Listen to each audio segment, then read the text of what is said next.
विदेश्वर संहिता का 13वां अध्याय का श्रवण कीजिए। ऋषि बोले, सुत जी, धर्म क्या है और अधर्म क्या है? स्वर्ग और नरक लोकों में जाना पड़ता है। वह सदाचार क्या है कि जिनसे इन सब विजय प्राप्त की जावे, इन सब पर विजय प्राप्त की जावे। सुत जी बोले, ऋषियों, ब्राह्मण, क्षत्रिय, वैश्य और शूद्र, इन चारों वर्ण को उचित है कि वह सूर्योदय से पूर्व उठकर अपने इष्ट देव का ध्यान करें। पूर्व दिशा की ओर मुख करके बैठने से उत्तम फल की प्राप्ति होती है। ब्राह्मण घर से बाहर जाकर शौचादि कर्मों से निवृत्त होकर दातून करें और जल के देवताओं को नमस्कार कर स्नान करें। कंठ तक या कमर तक जल में खड़े होकर स्नान करना हितकर है, परंतु ऐसा न कर सके तो घुटनों तक जल में मंत्र से स्नान करें और उस तीर्थ के जल से वहाँ के तथा अपने इष्ट देवताओं को तृप्त करें। फिर 5 प्रकार के कपड़े पहने, फिर नीले वस्त्र को बिना साबुन के धोएं, पितरों को जल दें। पश्चात आचमन कर संध्योपासन करें, गायत्री के मंत्र जपें और सूर्य को अर्घ्य देवें। प्रातः काल सूर्यानुवाक से और संध्या में अग्नि अनुवाक से प्रोक्षण करें। संध्या समय पश्चिम की ओर मुख करके तथा प्रातः एवं मध्याह्न के समय में अंगुलियों से तीर्थ देवताओं को जल देवें। फिर अंगुलियों के छिद्र से सूर्य भगवान को अस्त होता देखें और प्रदक्षिणा कर शुद्ध आचमन करें। संध्या हो जाने पर ही संध्या करना योग्य है। नित्य प्रति जितना तप जप करना हो उससे 100 गायत्री अधिक जपें। गायत्री मंत्र जपने का यह प्रणाम है कि 10 दिन में 1 लाख गायत्री मंत्र का जाप पूरा करे। ब्राह्मण को उचित है कि वह नित्य 1000 गायत्री मंत्र का जपे। सोम भगवान से जप करता हुआ जीव को पर ब्रह्म परमेश्वर से जोड़ देवें।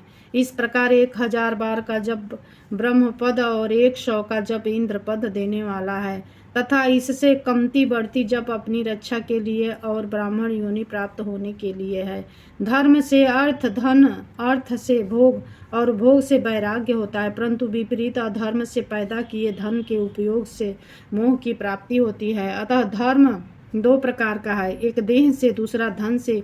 यज्ञादिक धर्म होता है और तप से दिव्य रूप की प्राप्ति होती है, किंतु निष्काम कर्म से शुद्धि और उसके पश्चात ज्ञान प्राप्त होता है। सतयुग के आरंभ में तप की प्रशंसा थी, किंतु कलयुग में उनकी प्रधानता सतयुग ध्यान से ज्ञान की प्राप्ति होती है।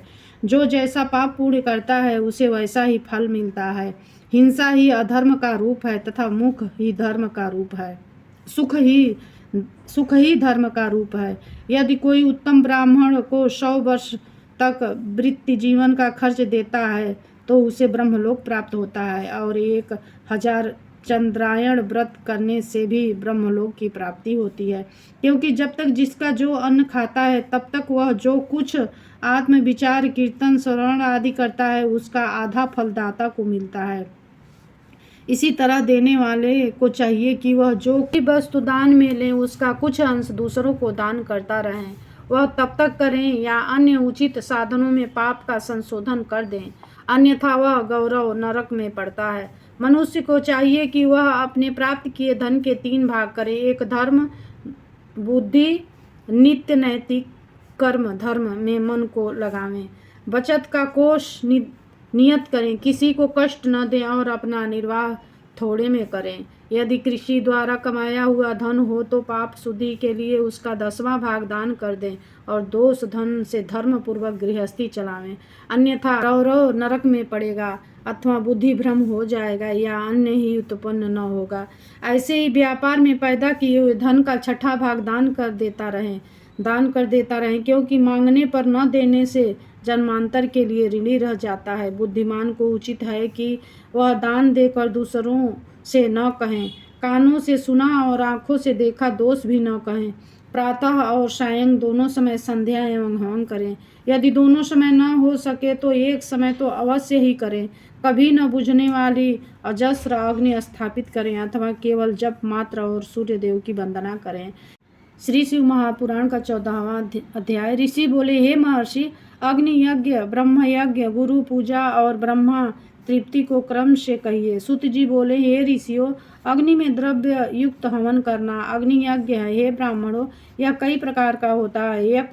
एक तो वह जो संविधा में हवन की जाती है, दूसरी ब्रह्मचर्य अग्नि जिसमें ब्रह्मादिक का बाहुल्य होता है, क्योंकि जब तक विवाह नहीं होता तब तक वह ब्रह्मचारी है। जब विवाह हो जावे तब वह 2 समय अग्नि यज्ञ करें, परंतु महापुरुषों ने अपनी आत्मा में ही अग्नि आरोपण की हो और वनवासी हो, ऐसे यतियों के लिए तो समय पर थोड़ा और हितकर भोजन कर लेना ही अग्निहोत्र है।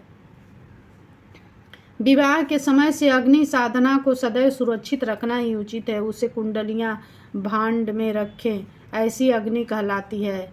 हे ब्राह्मणों, सायंकाल की अग्नि आहुति से समाप्ति और प्रातः काल की अग्नि आहुति से आयु बढ़ती है, तथा दिन में इंद्रादिक सब देवताओं के उद्देश्य से अग्नि को जो आहुति दी जाती है वह देव यज्ञ कहलाता है। हे ब्राह्मणों, महादेव जी ने सर्वलोकों के कल्याण औषधि प्रथम अपना वार अर्थात आदित्यवार बनाया। पुनः सप्ताह के शेष 6 वारों को उनके गुणों के अनुसार वैसी ही रचना की।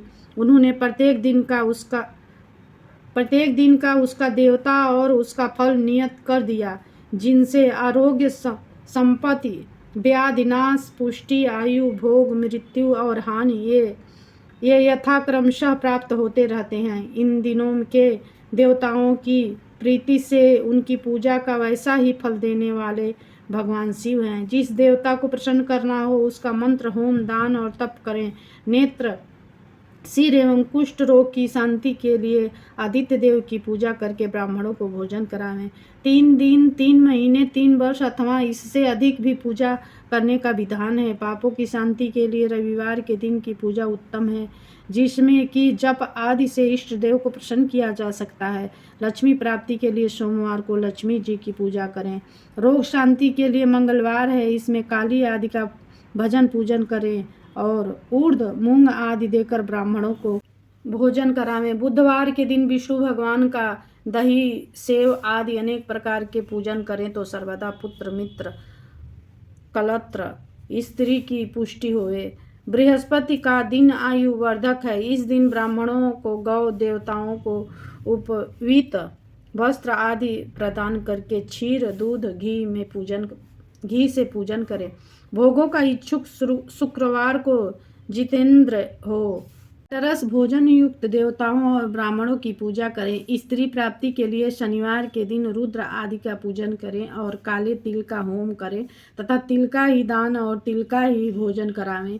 देश, काल और पात्र का विचार कर जो श्रद्धा सहित इन वारों के नियम का पालन करता है उसे इस देवोपासना द्वारा सब कुछ प्राप्त हो जाता है। ब्राह्मणों को एवं तंत्र की विधि से पूजन करना श्रेष्ठ है।